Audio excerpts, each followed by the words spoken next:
오한시 마켓뉴스나우 이동재입니다. 미국과 이란 간의 종전 협상을 두고 엇갈린 시각을 보이면서 국제 정세가 여전히 불확실성을 안고 있습니다. 간밤에는 협상 기대감에 뉴욕 증시가 반등을 보였지만 많은 연간이 예상되면서 우리 시장은 힘든 모습을 보이고 있는데요. 국내 증시 현재 지수상은 어떨지 함께 열어보시죠. 현재 시간 국내 증시 양시장 모두 약세 흐름 이어가고 있습니다.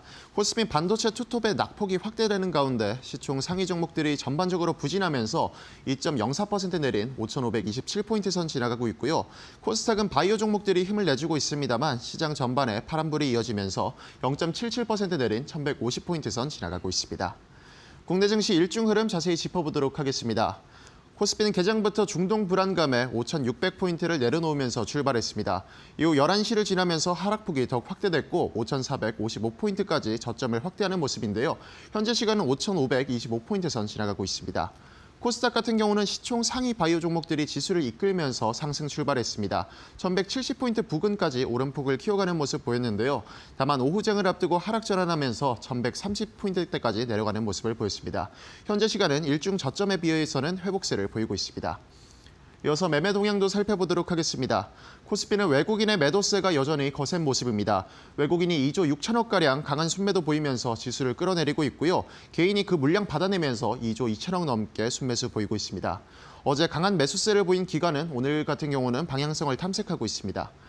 코스닥은 외국인과 기관 두 메이저 주체가 나란히 순매도를 보이고 있는데요. 외국인 같은 경우 2,500억 넘게 크게 팔아치우고 있고 기관 같은 경우도 700억 가까운 순매도를 보이고 있습니다.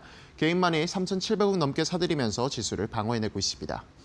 환율 상황도 체크해보도록 하겠습니다. 미국과 이란이 종전 협상을 둘러싸고 상반된 모습을 보이면서 환율도 소폭 상승하는 모습입니다.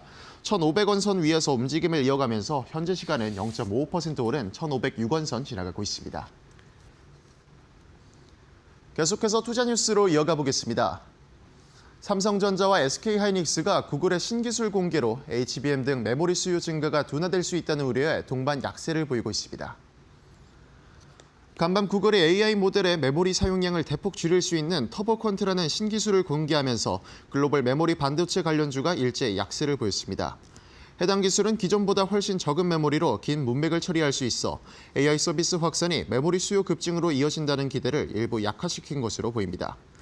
다만 증권가에선 이번 이슈를 단기 변수로 보는 시각이 우세했습니다. 키움증권은 터보컨트 공개 이후 메모리가 생각보다 적게 필요한 것이 아니냐는 부정적 인식이 형성되고 있다면서도 이는 어디까지나 논문상의 알고리즘 공개 단계인 만큼 실제 상용화까지는 시간이 필요하다고 밝혔습니다. 또한 연초 이후 메모리주 급등의 랠리 피로가 완전히 해소되지 않은 상황에서 해당 소식이 차익 실현 명분으로 작용했다고 설명했습니다. 현재 시간 반도체 투톱의 주가 확인해 보도록 하겠습니다.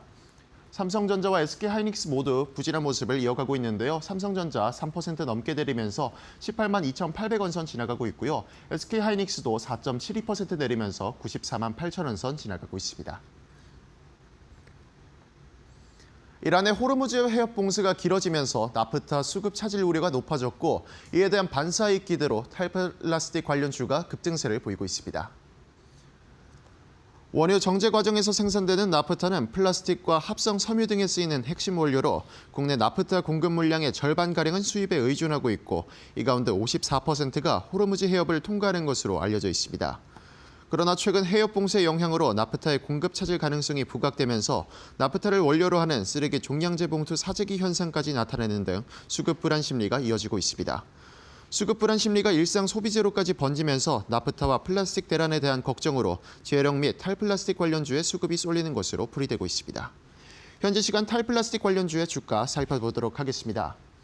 세렌비엔즈가 현재 시간 상한가를 기록하면서 2,160원 선 지나가고 있고요. 에코플라스틱 같은 경우도 17% 넘게 오르면서 4,110원 선 지나가고 있습니다. 코오롱 티슈진이 무릎 골관절염 치료제 임상 3상 결과 기대감에 주가가 급등세를 보이고 있습니다. 한국투자증권은 코오롱 티슈진의 무릎 골관절염 치료제 TGC가 임상 3상 마무리 단계에 있다고 분석했습니다. 임상 3상은 다음 달 마지막 투여 환자의 데이터 취합만 남아있는 상태라며 곧 임상 결과 분석 및 주요 지표의 카운트다운이 시작되며 7월 초에 결과 발표가 진행될 것이라고 전했습니다. 또한 FDA가 세포와 유전자 치료제 생산 품질 관리 규제를 완화한 점도 TGC 상업화에 긍정적이라며 직간접적인 수혜가 기대된다고 밝혔습니다. 현지 시간 코오롱 티슈진의 주가 확인해 보도록 하겠습니다. 코스닥 바이오 종목들이 돌아가면서 기대감을 나타내고 있는데요. 현재 시간 코오롱 티슈진이 21% 넘게 오르면서 12만 4,300원 선 지나가고 있습니다. 여전히 국제 정세는 불안한 모습을 나타내는 데다 오늘은 메모리 수급의 약화 우려까지 더해지며 부진한 모습을 나타내는 우리 시장입니다. 전쟁과 관련한 소식들이 쏟아지고 있지만 당장 진전이 이뤄질 것이란 전망은 약화되면서 한동안 변동성이 지속될 것으로 관측되고 있는데요.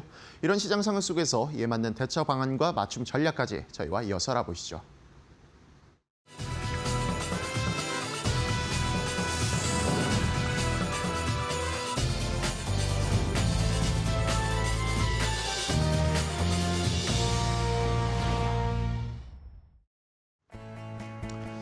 자, 옷장의 출발도 이데일리 TV와 함께 해주시죠. 마켓나우 3부로 이어가도록 하겠습니다. 자, 여전히 이란과 미국의 전쟁 리스크는 시장에 상존하고 있습니다. 이게 부담을 주고 조금씩 이제 이번 주에 협상을 할 수도 있다라는 이야기 어제 앵커 브리핑을 통해서 얘기를 드렸는데요. 이것이 기본적으로 시장을 흔들고 있는 상황이고 여기에 더해서 오늘은 또 낙폭이 깊게 나오는 게 결국엔 삼성전자, SK하이닉스, 미국에서 마이크론 테크놀로지, 샌디스크 이런 종목들이 많이 떨어졌습니다. 메모리에 대한 의구심이 든다라는 이야기가 나오면서 좀 흔들리고 있는데요. 자, 이 구글의 터보 퀀트라는 게 이번엔 나왔습니다. 이게 뭔지 아직 잘 모르시는 분들이 많으신데 오늘 앵커 브리핑을 통해서 이 터보 퀀트가 도대체 뭔데 왜 삼성전자, SK하이닉스를 흔드는 건데 함께 좀 확인을 해보겠고요. 결론부터 말씀드리면 너무 걱정할 필요가 없다라는 걸 함께 체크해 보도록 하겠습니다. 앵커 브리핑 함께 보시죠. 자, 오늘은 터보 퀀트라는 게 나왔습니다. 또 새로운 게 나와서 이게 뭐냐 어렵다 하시는 분들이 계실 텐데 간단하게 쉽게 좀 설명을 드려볼게요. 자, 일단은 간단하게 말씀을 드리면 이번에 구글 리서치에서 새롭게 발표를 했습니다. AI 추론을 하는 과정에서 이 메모리를 데이터를 압축할 수 있는 알고리즘을 개발했다. 요걸 이제 곧 공개할 것이다라고 외신들을 통해서 보도가 나왔습니다. 다음 달에 ICLR 2026 학술 대회에서 요 새로운 터보 퀀트라는 알고리즘 개념을 공개할 것이라고 얘기를 했는데요. 자, 이게 뭐냐? AI 추론을 할 때에 KV 캐시라고 해서 키 밸류 캐시라는 게 있는데 이것이 지금 메모리 점유율을 6배 정도 감소시킬 수 있다라고 이야기를 하고 있습니다. 최대로 압축을 했을 때는 26배까지 메모리의 점유율을 낮출 수 있다라는 겁니다. 무슨 말인지 잘 모르시겠죠? 그래서 쉽게 설명을 드리면 저희가 AI 많이 쓰시잖아요. 제미나이도 쓰고 챗 GPT도 쓰고 요즘 클로드도 많이 쓰실 텐데 저 같은 경우에는 똑같은 이 프롬프트를 3개 넣고 제일 빨리 나오는 거 확인하거든요.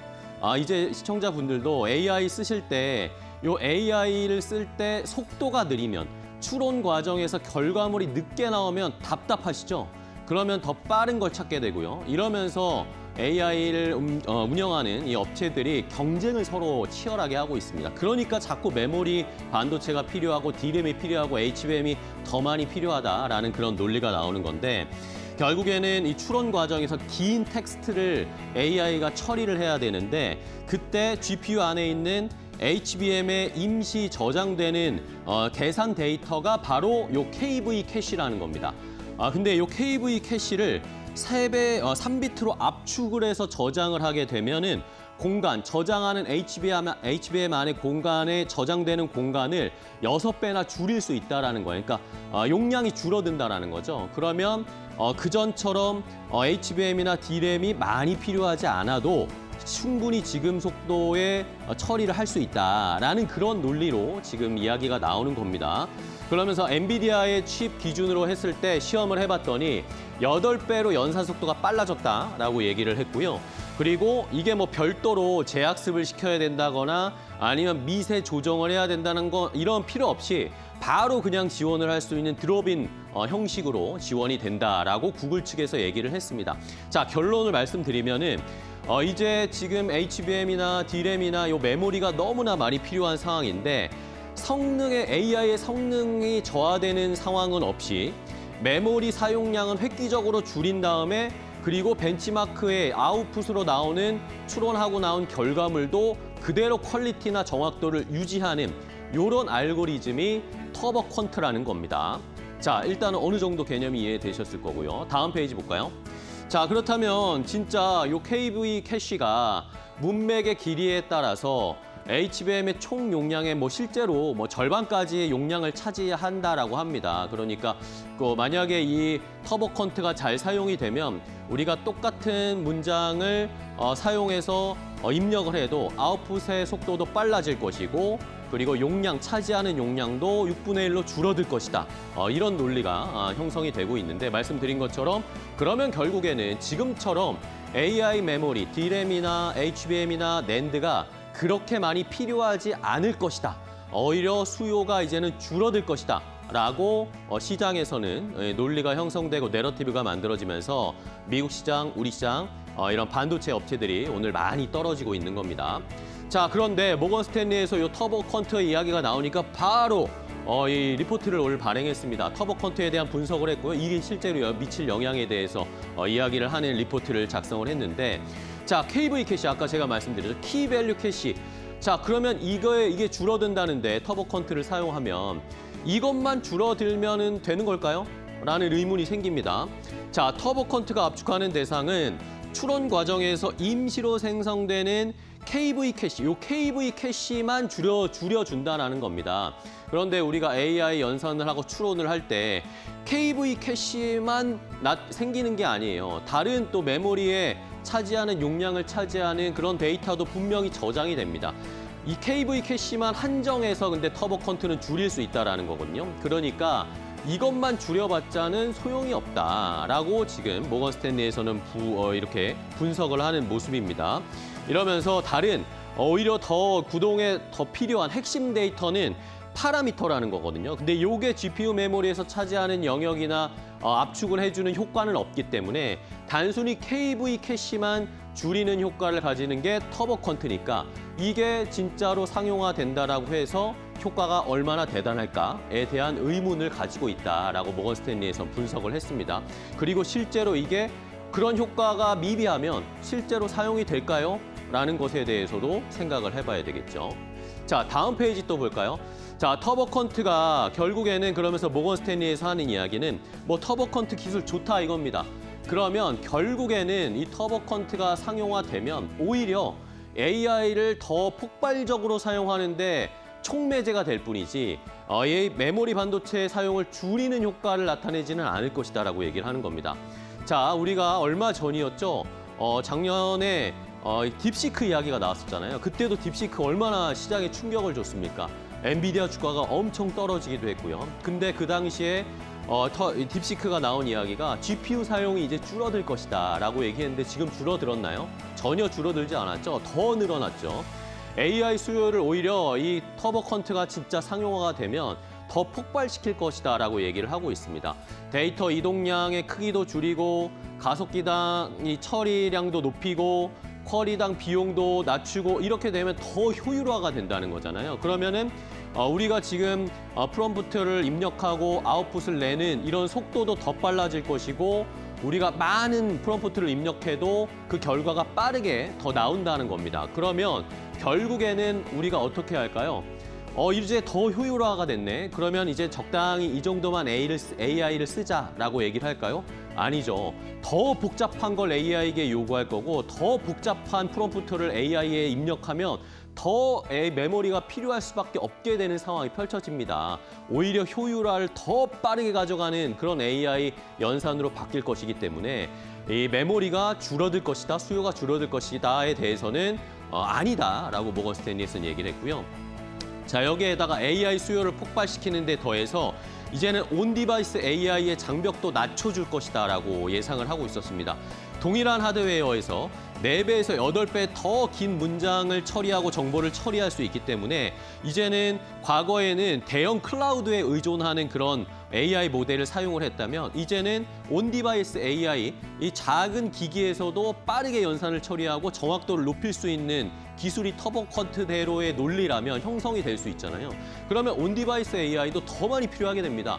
그럼 자연스럽게 GPU 더 많이 필요하고요. GPU 안에 들어가는 HBM, 메모리 더 필요할 수밖에 없다라는 겁니다. 결국에는 터보 컨트가 맞는지 안 맞는지는 모르겠으나 만약에 그 구글의 논리대로 터보 컨트가 작용이 되고 효율화를 높인다면 결국에는 AI 수요는 더 증가할 수밖에 없다라는 거죠. 뭐 6배를 줄여준다? 그러면 6배 더 증가하는 이 사용자가 늘어나고 처리하는 이 정보량이 늘어날 수밖에 없다라는 것이 모건 스탠리의 주장이었습니다. 자, 그럼 마지막 페이지 보실까요? 모건 스탠리뿐만 아니라 뭐 웰스파고에서도 오늘 이 터보 컨트에 대한 이야기를 여러 가지 했습니다. 아까 말씀드렸지만 터보 컨트는 지금 굉장히 얼마 전에 있었던 상황과 비슷한 데자뷰 현상을 느끼게 합니다. 딥시크가 나왔을 때 GPU가 줄어들 것이다라는 이야기랑 똑같은 논리로 지금 얘기가 나오고 있는 것인데 모건 스탠리에서 이렇게 얘기를 했습니다. 단기적으로는 뭐 그럴 수도 있다. 메모리 트래픽이나 GPU 시간 사용 요구량을 줄일 수 있는데 결국에는 효율 향상이 일어나면 자원의 총 소비를 더 늘리게 되는 제번스의 역설이 나타날 것이기 때문에 중장기적으로 봤을 때는 결국에는 메모리 수요, 컴퓨팅 메모리 수요에는 우호적일 것이다 라고 모건 스탠리에서는 결론을 내려줬고요. 웰스파고에서도 마찬가지였습니다. 터보 컨트가 메모리 비용 곡선 단기적으로는 메모리 가격이 좀 떨어질 수는 있겠죠. 이런 것들에 영향을 줄 수도 있다고 인정했지만 결국에는 이 압축 기술 예전에도 있었던 거다. 근데 그게 메모리 칩 수요를 둔화시키는 효과를 낸 적은 그동안 한 번도 없었다라고 평가를 했습니다. 그러면서 AI 메모리 수요의 기본 방향은 여전히 견조하다라고 분석을 하고 있는 상황입니다. 자, 뭐 최근에 뭐 테슬라도 자체 칩을 만들겠다고 하고 뭐 구글이 또 이렇게 터보 컨트라는 걸 들고 나오고 있는데 메모리 가격이 너무 비싸고 메모리를 얻는 게 힘드니까 목리를 부리는 게 아닐까라는 생각도 해봅니다. 삼성전자, SK하이닉스가 이제 갑의 위치에 있는 게 약간 못마땅하게 생각하는 것도 있는 것 같고요. 하지만 여전히 국제 이 투자은행들도 메모리에 대한 이 수요는 견조할 것이다라고 이야기하고 있으니까 시장에서 한번 잘 참고하시고 판단해 보시기 바랍니다. 앵커 브리핑이었습니다.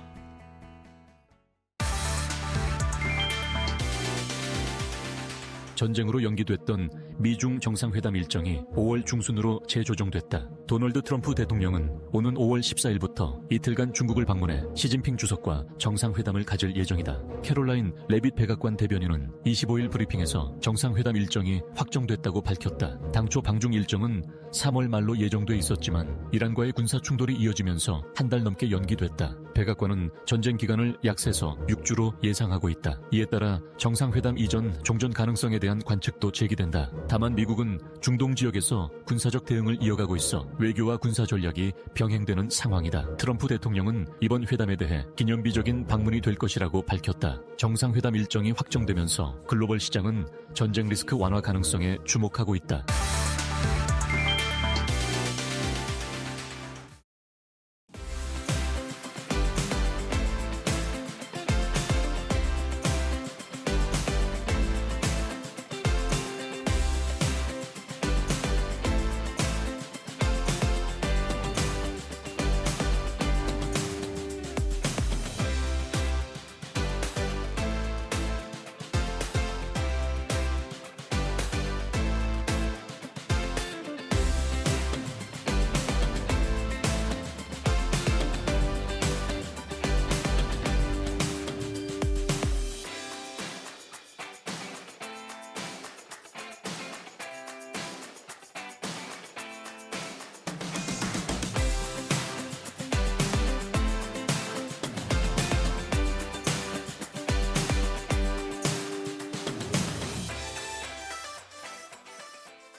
자, 오늘 시장에서도 돈 되는 섹터 테마 찾아서 종목까지 선정해서 알려드리겠습니다. 자, 오늘 함께 해주실 분은 이데일리 온의 김태현 파트너와 함께하겠습니다. 파트너님 안녕하세요.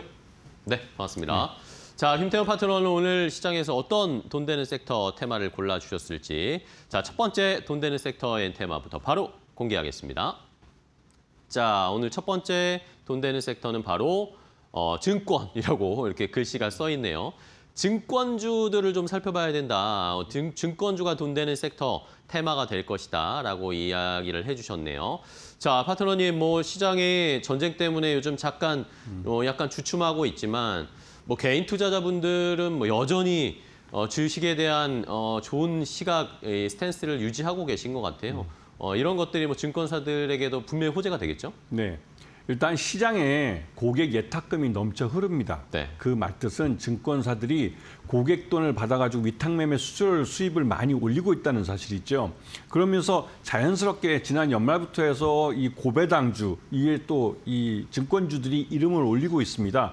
여러분 잘 아시다시피 일반적인 대중주라고 부르는 건설, 은행, 그다음에 증권주 이런 종목들이 말 그대로 주식 수도 많지만 여기에 고객들의 이 고객 위탁금과 함께 고객들이 매매가 많이 몰리면서 자연스럽게 이 위탁 매매에서 돈을 많이 법니다.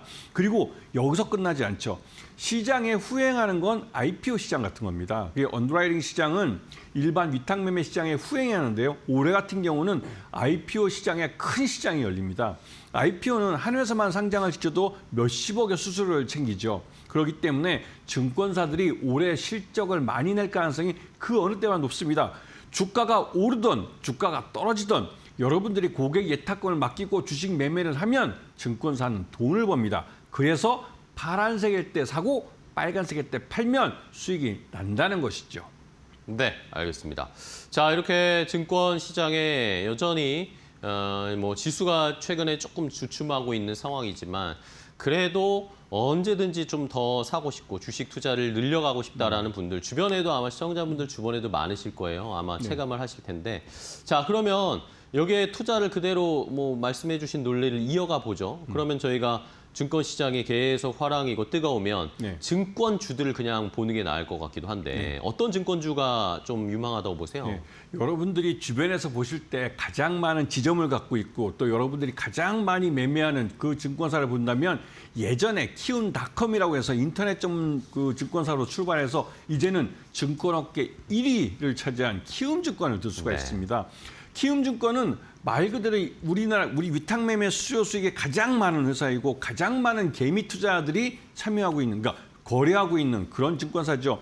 그러다 보니 이 온라인 증권사 1위로서 말 그대로 매매가 엄청나게 늘어납니다. 지금처럼 장이 좋을 때는, 불장이라고 할 때는 이 키움증권의 위탁매매 수요가 엄청나죠. 이 회사 같은 경우는 작년에 영업이익이 1조 4,882억 원이었습니다. 여기다가 당기순이익도 1조 1,150억을 달성했죠. 이거 엄청난 발전입니다. 그러게요. 진짜 이러한 수익을 내면 그만큼 주주들에게 이제 고배당을 해주거나 아니면 주주 환원에서 자사주 소각 같은 것도 하게 되죠. 이번에 주식 소각하는 것도 90만여 주를 소각을 했습니다. 그런데 90만 주에게 하실지 모르겠지만 주당 가격이 40만 원이 넘는 주식을 태워버리는 겁니다. 그러다 보니 여기에만 주주 환원에만 한 1,000억 원을 쓴 것이죠. 이렇게 많이 쓰고 있기 때문에 이 회사들을 이 키움증권을 잘 보셔야 되고 두 번째로는 유진투자증권입니다. 네. 아까 앞에서 말씀드렸듯이 유진투자증권 같은 경우는 이 중소형, 그러니까 중견 그 증권사라고 볼 수가 있는데 이 회사 같은 경우는 요번에 이 그 삼성증권에서 IPO를 전문하는 분을 IPO 실장으로 모셔왔습니다. 그분이 예전에 이 그 유장훈이라는 분인데요. 이분이 예전에도 그 IPO 한 종목들을 보면 꽤 괜찮은 이름만 되면 알만한 회사들을 잘 골라서 IPO를 성공시켰습니다. 그러한 실력 있는 분을 모셔왔다는 것은 유진투자증권이 IPO 쪽, 즉 이 위탁매매 시장에 후행하는 이런 언더라이팅 시장에서 한번 승부를 보겠다는 것이죠. 그렇게 되고 인원도 30명 이상 늘렸습니다. 이렇게 할 경우에는 IPO 시장에서 유진투자증권이 실적을 많이 낼 가능성이 크고 IPO 시장은 아까 말씀드렸지만 한 건당 수수료가 몇십억까지 또 어떤 거는 몇백억도 받습니다. 그렇기 때문에 그쪽 분야에서 실적이 좋아질 가능성이 크고 유진투자증권이 지점이 적은 대신에 이런 IPO 쪽, IB 쪽 사업을 늘리면서 나름대로 시장에서 이 후행하는, 그러니까 위탁매매에 후행하는 이 언더라이팅 IB 시장에서 수익을 많이 낼 가능성이 높다는 겁니다. 그렇기 때문에 유진투자증권을 좀 주의 있게 보셔야 되고 지금 증권주들은 시장 자체가 파란불을 켜든 빨간불을 켜든 돈을 벌고 있는 회사들입니다. 그렇기 때문에 이런 증권사들을 내 포트폴리오에 한 종목 정도 똘똘한 놈을 잘 담아야 할 그런 시기입니다. 네, 알겠습니다. 자, 뭐 개인 투자자분들이 가장 많이 쓰시는 브로커리지 수익이 가장 많이 날 수 있는 키움증권 하나 해주셨고 요즘 IPO 시장 쪽으로 공략을 하고 있는 유진투자증권도 저희가 잘 살펴봐야 되겠네요. 자, 좋습니다. 그러면 마지막으로 이 증권주 중에 탑픽은 어떤 걸로 보세요? 네, 역시 미래에셋증권이죠. 이 미래에셋증권은 여러분이 잘 아시다시피 이 증권업계 1위라고 하면 사람들이 다 미래에셋을 생각하실 겁니다. 옛날에 대우증권을 인수해서 이 미래에셋이라고 인터넷 전문 그 증권사가 아예 그냥 대우증권을 먹어서 그냥 아예 대형 증권사가 돼버린 것이죠. 지금 현재로서도 대형 증권사라고 한국투자증권하고 1, 2위를 다투고 있습니다. 그만큼 미래에셋은 성장 가능성이 아직도 많은 회사인데 특히나 이번에 자기 계정을 갖고 미국의 스페이스X에다 직접 투자를 했고 그다음에 XAI에도 투자를 했는데 그 두 회사가 합병을 한다고 그럽니다. 그러면서 스페이스X를 요 상반기 중에 상장을 시킨다고 그러죠.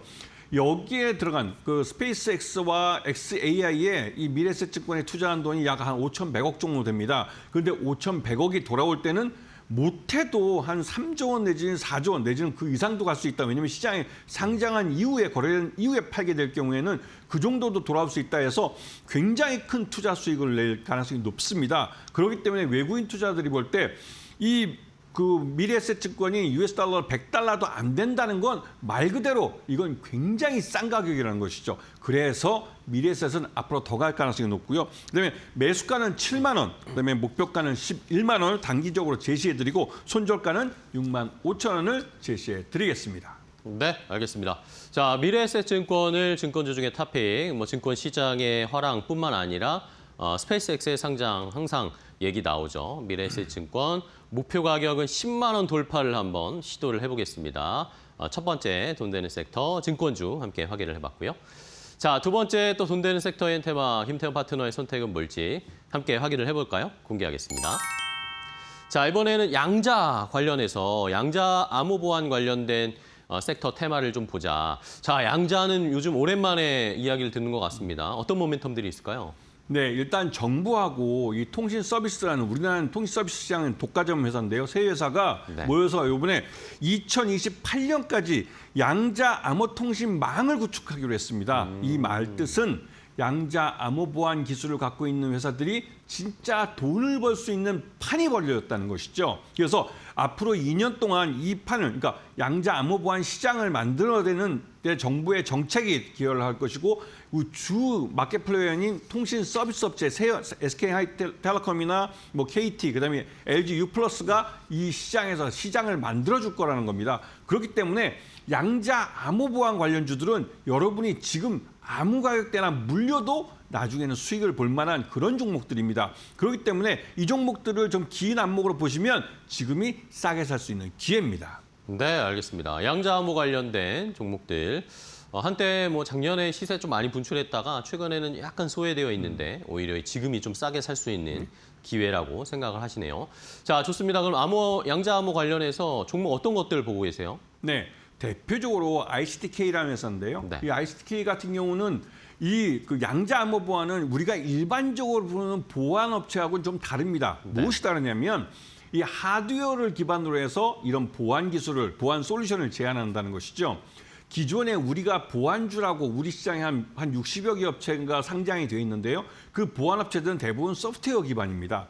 소프트웨어 기반이기 때문에 이 소프트웨어 기술을 갖고 있는 그 엔지니어들을 투입을 해서 그 사람을 갈아넣는다고 그러죠. 그러면서 거기서 용역 비용이나 이런 걸로 돈을 법니다. 물론 그 솔루션들은 대부분 소프트웨어 중심이기 때문에 쉽게 깨지죠. 요즘같이 양자 컴퓨터가 발전하고 이 인터넷 AI 기술이 발전할 때 기존에 우리가 알고 있던 보안 회사들이 제안했던 소프트웨어 기반의 보안은 대부분 좀 취약한 측면이 있습니다.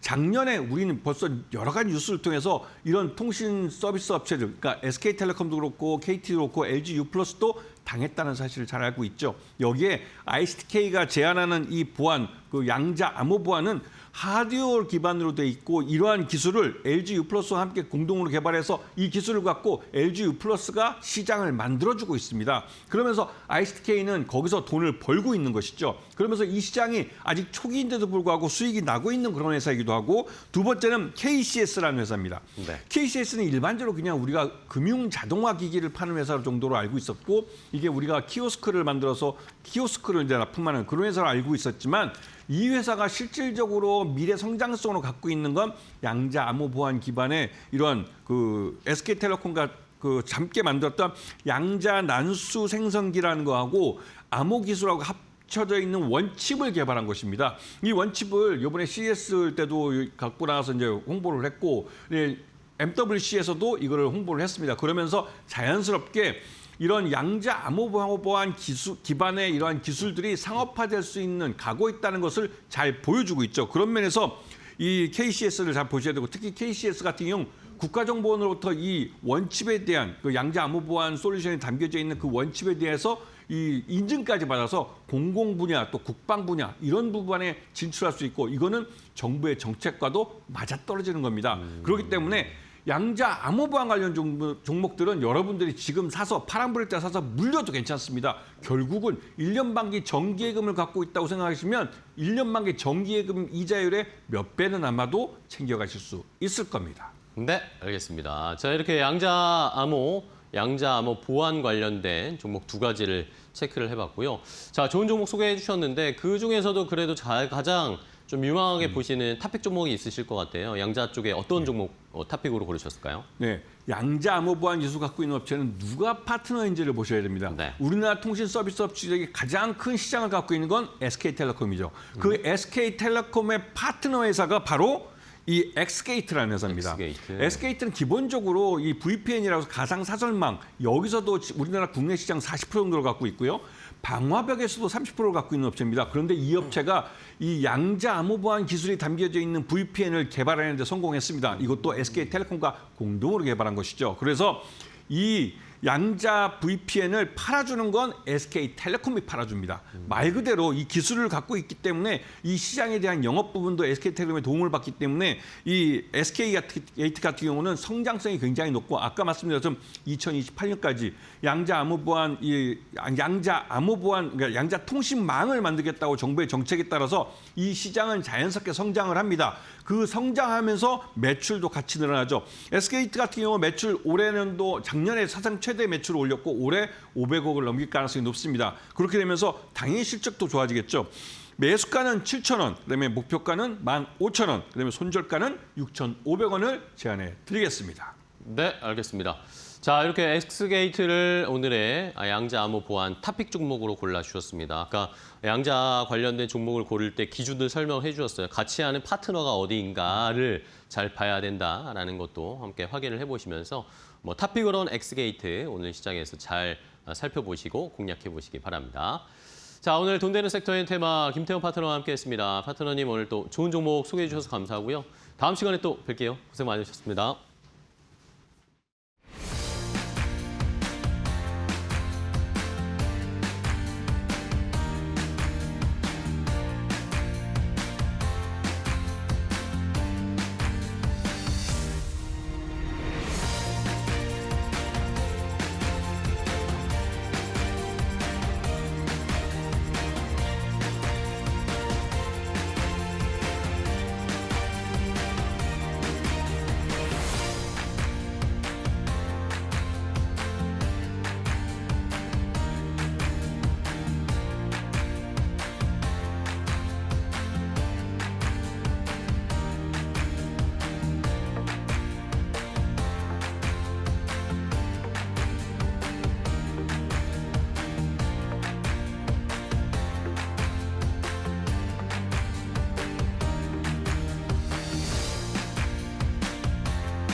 자, 마켓나우 3부 계속 이어가도록 하겠습니다. 오늘 시장 일단은 낙폭을 약간씩은 줄이고 있는데 아직까지는 조금 갭이 하락이 나오고 있어요. 코스피가 5,517포인트 선, 장중보다는 오전보다는 낙폭이 조금 줄긴 했습니다. 5,500포인트를 회복을 해서 2.2%대 하락세. 코스닥은 장 초반엔 좋았는데 다시 같이 코스피와 하락을 하다가 이제는 약간씩 낙폭 줄이면서 0.7%대까지 낙폭을 줄이고 있는 상황입니다. 오늘도 외국인들은 열심히 팔고 있습니다. 오늘도 3조 가까이 코스피에서 현물을 매도하고 있고 선물 시장에서도 3천억 원 가까이 매도하고 있고요. 개인 투자자분들이 또 오늘 시장이 떨어지니 다시 매수에 나서셨습니다. 2조 넘게 개인 투자자분들이 코스피에서 매수를 하고 있고 코스닥에서도 4천억 원 넘게 매수를 하면서 계속 말씀드리지만 시속 게임 펼쳐집니다. 여전히 개인과 외국인의 수급 싸움이 계속 이뤄지고 있는 오늘 시장도 연장선상이다라고 함께 확인을 해보시면 되겠습니다. 자, 그러면 시장의 분위기를 종목을 통해서 조금 더 자세하게 알아볼까요? 오장 종목 레이더, 오늘은 이데일리 TV 서동구 전문위원과 함께 하겠습니다. 위원님, 안녕하세요. 네, 안녕하세요. 네, 반갑습니다. 자, 서동구 위원님과 또 오늘 어떤 종목을 확인을 해볼지 시장의 온도를 느낄 수 있는 첫 번째 종목부터 확인을 해보도록 하겠습니다. 어떤 종목 주셨는지 공개합니다. 자, 코롱 티슈진입니다. 자, 이번 주에는 확실히 위원님 제약바이오가 그렇습니다. 이슈를 많이 받고 수급도 이쪽으로 좀 가는 것 같아요. 3,000당 제약 일단 너무 뜨겁고요. 오늘은 또 알테오젠도 같이 올라가고 그렇습니다. 있고, 근데 코롱 티슈진이 또 특히 더 강합니다. 네, 사실은 어제 이제 장 마감된 이후에 알테오젠의 추가적인 바이오젠의 기술 수출 그러한 내용들이 나오면서 애프터마켓 시장에서 급등을 했고, 그런데 오늘 모양을 보면은 어떤 저항대라고 그럴까요? 네. 거기서 벗어나질 못하고 그런 반면에 새로운 기대감이 커지고 있었던 바로 이 코롱 티슈진이 네. 의미 있는 내용들이 발표가 되고 있는 것 같습니다. 사실은 코롱 티슈진 같은 경우 우리 제약업계, 바이오업계에 가장 큰 이슈를 제공했던 그래서 그렇죠. 과거에 2019년에 상장 폐지가 될 정도로 거래가 정지가 거래 됐죠. 정지 몇 년을 그렇습니다. 했죠. 그리고 2022년에 이제 거래가 다시 재개가 됐고 또 그룹 회장이 이거와 관련된 재판까지 받으면서 그쵸. 결과적으로는 이제 무죄로 판결이 됐고 그룹 자체에 여러 가지 이런 이슈가 부각이 될 수 있을 만큼의 그런 일이었는데 아무래도 미국 쪽에서 진행됐던 과거에 우리가 이제 임보사라고 알고 네네. 있습니다. 바로 이 무릎 골관절염 치료제 임상 3상도 이제 마무리 단계에 접어들었고 4월 달에 관련 데이터들을 종합적으로 점검을 해서 7월 초에 발표한다. 또 FDA의 어떤 신약이라든가 이런 부분에 있어서의 규제라든가 이런 것들이 많이 완화가 됐기 때문에 상업화에 대한 기대감도 더 앞당겨질 가능성이 높지 않겠느냐. 이미 코롱 티슈진 같은 경우는 코롱 그룹 내에서 CEO를 교체도 하고 네. 상업화를 위한 여러 가지 준비를 하고 있다라는 측면에서 본다라면 앞으로 우리 시장에서도 새로운 신약과 관련된 기대감이 커지는 이제 이거는 기술 수출이 아니라는 얘기죠. 그렇죠. 그런 측면에서 한번 기대를 이제는 가져볼 만하지 않겠느냐 이렇게 말씀을 드리겠는데 아까 말씀드렸던 것처럼 월봉의 모습을 한번 좀 보시도록 월봉이요? 하겠습니다. 이 화면이 다 잡히는지는 모르겠습니다만은 요 구간들이었었죠. 이 구간들이 바로 거래가 정지가 됐던 이러한 구간들이었었고요.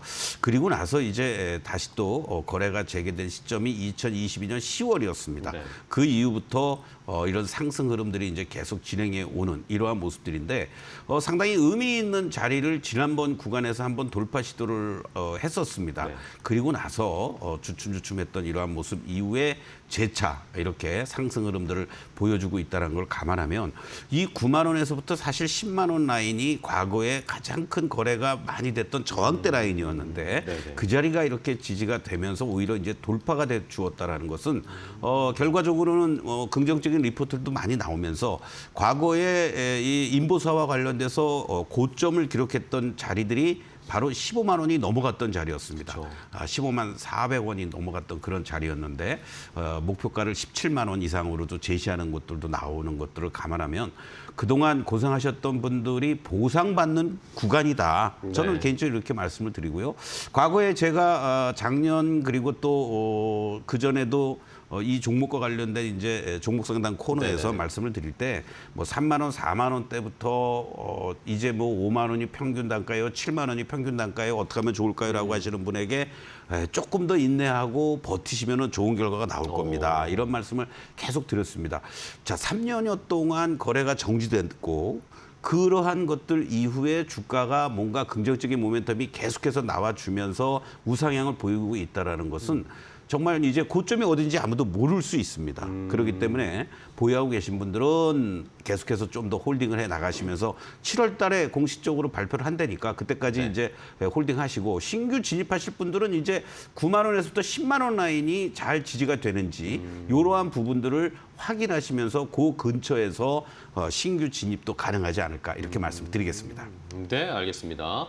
자, 코롱 티슈진 진짜 여기 이 코롱 티슈진 때문에 가슴 아파하셨던 분들 진짜 많습니다. 그렇습니다. 예, 이게 처음에 2019년에 상장될 때는 진짜 그냥 통과되는 게 눈앞에 있을 거다. 거의 기정사실화하는 식으로 했다가 주가가 무너지고 거래 정지가 오래됐었거든요. 근데 다시 한번 상장했을 때 그 가격 15만 원대까지 다시 얼마 남지가 않았네요. 그렇습니다. 생각해 보니까. 네. 예, 코롱 티슈진 한번 역사적인 2017년 이때 상장을 했을 때 가격 한번 기대를 해보겠습니다. 첫 번째 코롱 티슈진 확인해봤고요. 오늘 제약바이오 분위기 좋습니다.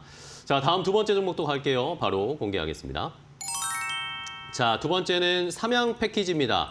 자, 삼양 패키지도 오늘도 뭐 좋은 주가 흐름을 나타내고 있는데, 자, 지금 뭐 전쟁의 여파 때문에 뭐 이런 종목도 오르고 이런 종목은 떨어지고 막 명암이 엇갈리고 있는데 삼양 패키지는 그래도 좋은 반응을 얻고 있어요. 그렇습니다. 뭐 우리가 이제 원유 수입과 관련된 여러 가지 문제점들이 시간이 지나면서 계속 나타나고 있죠. 그리고 또 우리 실생활에 가장 필요한 또 원유를 분해하면서 나타나는 나프타를 이용해서 폴리플로피렌을 비롯해서 우리가 흔히 얘기하는 비닐을 생산하는데 그렇죠.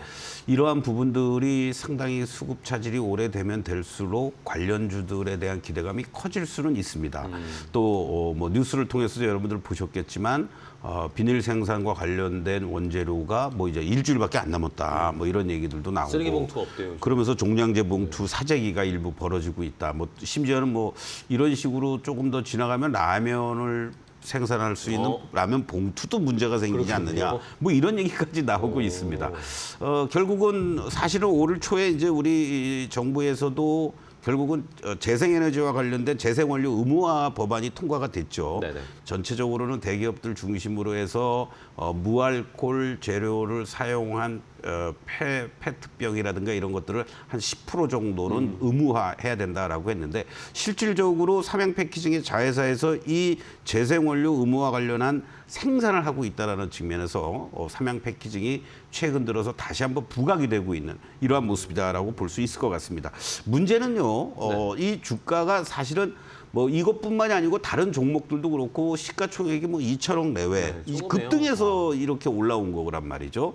그러한 부분들을 여러분들이 좀 감안을 해주시면 좋겠는데 이 일봉의 모습을 보시면요, 지난 이란 전쟁이 터졌을 때 11,000원까지 밀렸던 자리가 이제 계속해서 횡보했고 최근 들어서 이렇게 주가가 급등을 해주고 있습니다. 지난주 화요일부터.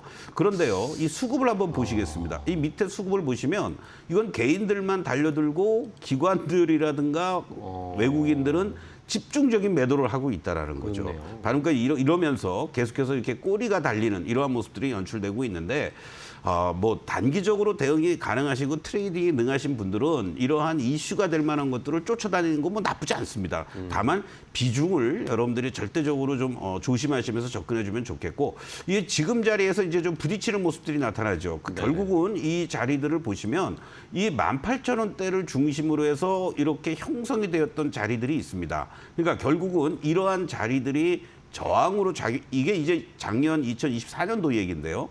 이러한 자리들의 물량들을 잘 소화를 한다라면 추가 돌파도 가능하겠지만 그렇지 못하다면은 1차적으로는 여기에서 부딪히고 단기 접근을 하시는 분들도 18,000원이 오히려 돌파가 되면 몰라도 그 근처에서는 절대적으로 여러분들이 비중을 조절하거나 또는 매수를 유보하고 그리고 오히려 이제 뭐 일봉에서 5일선이 이제 따라 올라오고 이격이 많이 벌어졌잖아요. 그러니까 이러한 5일선이 올라오는 거를 감안하면서 지지를 받을 때 뭐 짧은 대응은 가능한 그런 위치다라고도 말씀을 드리겠습니다. 결국 이 삼양 패키지뿐만이 아니고 이러한 관련된 뭐 비닐 또는 심지어는 지금 뭐 페인트 관련주들도 막 올라가고 네네. 있는데요.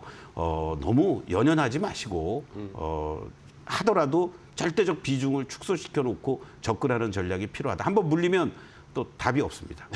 네, 알겠습니다. 자, 삼양 패키징 말씀을 해주신 것처럼 뭐 전쟁 여파로 지금 뭐 이익을 볼 수 있을 그런 것들이 막 찾아지고 있는데 그러면서 이제 뭐 또 탈플라스틱이라든지 뭐 아니면 이런 비닐 관련해서 올라가는데 일단은 아직까지는 좀 단기적인 테마 성격이 짙으니까 조금은 조심을 해주셔야 되겠습니다. 삼양 패키징까지 전략 알려드렸고요. 자, 마지막으로 한 종목 더 볼까요? 세 번째 종목은 뭔지 공개하겠습니다. 자, OCI 홀딩스입니다. OCI 홀딩스도 이제 위원님이 말씀해 주시고 요 많이 올라갔다가 좀 쉽니다. 이럴 때 어떻게 해야 됩니까? 그럼? 그렇죠. 아까 뭐 삼양 패키징이라든가 뭐 삼용물산 뭐 여러 페인트 관련한 이런 것도 네. 있는데 차라리 그것보다는 지금 말씀드린 이 OCI 홀딩스 같은 종목을 조금씩 분할 매수할 수 있는 그런 타이밍 아니냐 이렇게 말씀을 드리겠습니다. 제가 3월 12일 날 여러분들께 말씀을 드리면서 이게 16만 원대에 있었습니다. 그리고 그렇죠. 바로 한 이틀 정도 쉬고 나서 2차 목표가 23만 원에서 2천이 모자르는 20만 8천 원을 고점을 기록했는데요. 가장 중요한 것은 폴리실리콘 상승세가 지속이 되고 있다는 것. 이 가격이 오른다는 얘기는 그만큼 수요가 계속해서 창출이 되고 있다는 것을 이해하시면 되겠고 근본적으로 미국이라든가 유럽 쪽에서 중국산 태양광과 관련된 규제를 계속 강화시키면서 거기에 따른 수혜가 예상이 된다라고 보시면 좋을 것 같고 무엇보다도 단순하게 이런 태양광 원료로만 제작하고 공급했던 데서 복합 태양광 발전 사업자로서의 성장을 꾀하고 있다는 점도 우리가 주목해야 되지 않을까 이런 말씀 드리겠습니다. 아까도 말씀드렸던 것처럼 비중국 이 폴리 이 웨이퍼 통합 공급망에 따른 독점적 지위가 우리가 얘기하는 이 OCI 홀딩스의 안정적인 실적을 뒷받침해 줄 수 있다. 이렇게 말씀을 드릴 수 있겠고 올해 예상되는 매출액이 25% 정도 증가하면서 4조 2천억 그리고 영업이익도 4,267억 원으로 흑자 전환이 예상이 된다는 걸 감안하면 지금은 당연히 흔들릴 자리죠. 네. 그러한 부분들을 감안하면 잠시 일봉의 모습을 보시겠는데요.